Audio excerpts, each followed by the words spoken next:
र गाइस तपाईहरुको च्यानल मैले फ्लिपकार्टबाट चाहिँ ट्राइपोड मगाएको छ सेल्फी स्टिक फ्लिपकार्टबाट म अनबक्सिङ गरिरहेको छु।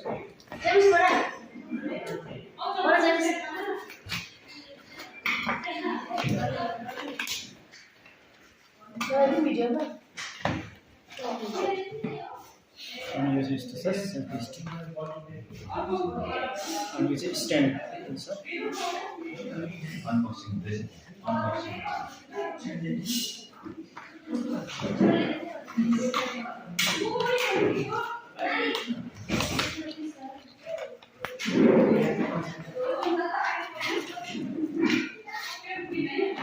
एउटा चार्जिङ भए पनि छ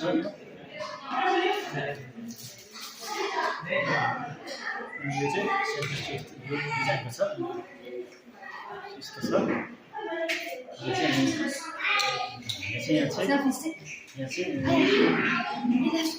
त्यसमा चाहिँ फोन लगाएर रिकर्डिङ गर्न सकिन्छ सेल्फी स्टिकको लागि। त्यसपछि यसलाई यो पाराले पनि राखेर गर्न सकिन्छ।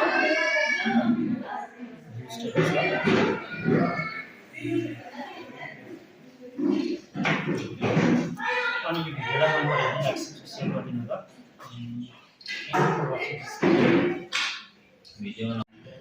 ओके यो चाहिँ नेक्स्ट भिडियोमा देखाइरहेको छु मैले त्यो।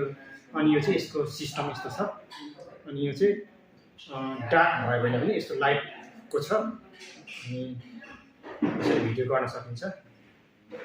अनि यसको चाहिँ यस्तो यस्तो सिस्टम छ अनि एउटा चार्जर छ यहाँ चाहिँ डाटा केबल छ एउटा अनि यसको चाहिँ चार्ज गर्ने यहाँ जग्गा छ यहाँनिर।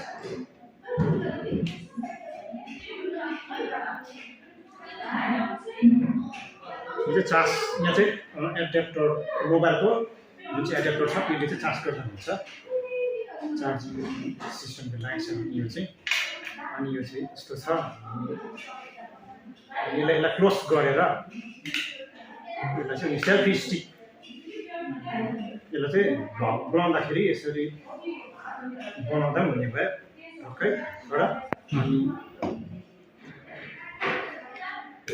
त्यहाँ क्यामेराको स्विच पनि एउटा छ यो चाहिँ मेन मेसेजहरू केही रिकर्ड गर्नु पर्यो भने यो स्ट्यान्ड पनि यसमा चाहिँ क्यामेराको स्विच पनि छ हेर्नु त त्यहाँ त्यो भयो। अनि यसमा चाहिँ क्यामेराको स्विच पनि छ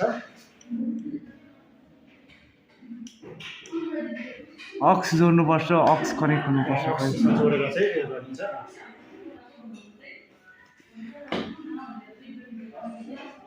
अनि तपाईँहरूलाई यो भिडियो मन पऱ्यो भने लाइक सब्सक्राइब सेयर गरिदिनु होला। अनि साथीहरू च्यानलमा नयाँ हुनुहुन्छ भने च्यानलको सब्सक्राइब गरिदिनु होला। अनि यस्तै भिडियोहरू म लिएर आउँछु। अनि यो चाहिँ ब्लुटुथ कनेक्ट गरेपछि चाहिँ यहाँनिर यसरी बटन दबाइन्छ चाहिँ टक्कै यसरी फोटो खिचिन्छ। यो लाइट पनि छ यो मुनि स्टिकको छेउमा बटन छ अनि यसलाई चाहिँ बटन पावर अन गरेपछि चाहिँ फोटो चाहिँ खिचिन्छ सेल्फी। अनि यसमा चाहिँ लाइट पनि छ माथि। यो लाइटको चाहिँ अघि मैले भिडियो बनाइहालेको छु चार्जिङको लागि। अनि यो भिडियोलाई यतिमै